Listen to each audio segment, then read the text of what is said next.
شاب فعلاقته مع الوالدين ديالو كان فيه العقوق وفيه كذا إلى آخره، فأخذه العقوق وأزه الشيطان وأزه حتى صفع أمه مثلا، ولله المثل الأعلى.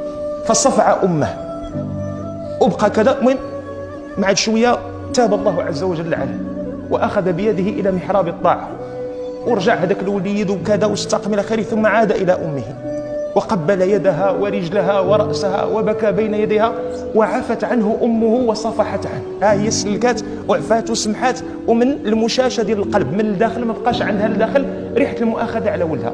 لكن كيف بقلب ذلك الولد وهو ينظر إلى أمه ويتذكر أنه في يوم من الأيام قد صفعها؟ كيدير هذا الحياء اللي غيحس به هذا السيد هذا؟ ولله المثل الأعلى. كيف تقف بين يديه وأنت تعلم أنه كان مطلعا عليك يوم فعلت كذا وكذا وكذا وكذا وكذا؟ هذا حال الصالحين. كان رضي الله عنه ورحمه الله يقول في ذلك المقام، يقول له: وسوءتاه منك وإن عفوت.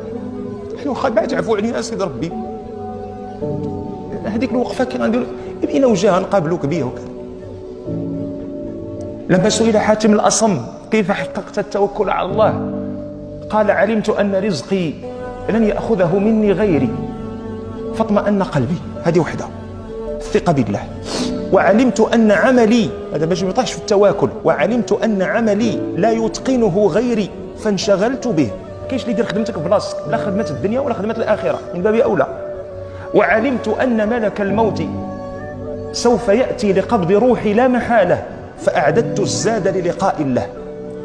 وعلمت أن الله مطلع علي في كل لحظة.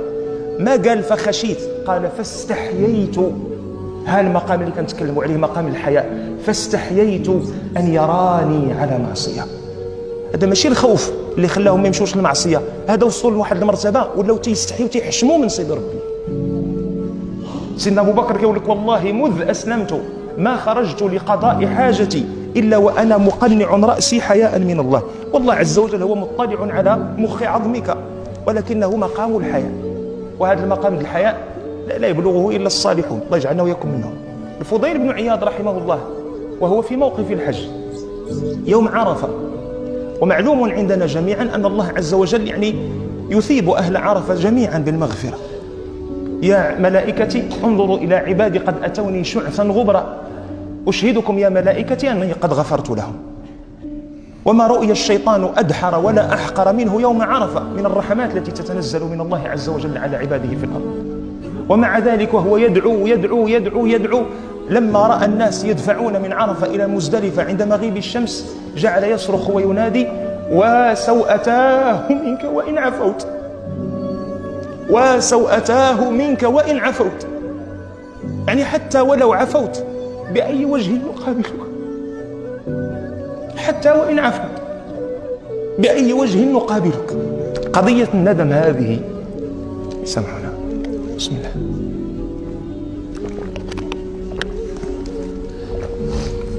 قضية الندم هذه إن صح التعبير هي الركن الأساس في التوبة. علاش؟ حيث الندم ليس حركات للجوارح، الندم حركة للقلب.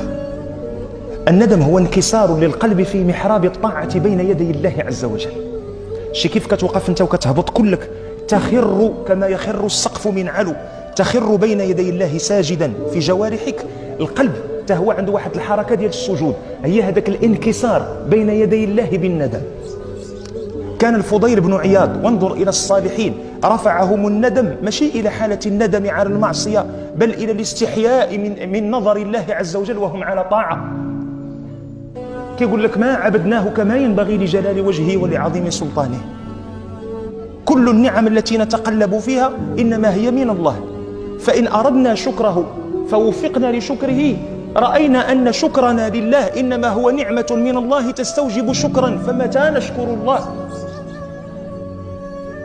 هذا فيما يتعلق بالشرط الثاني وهو شرط الندم.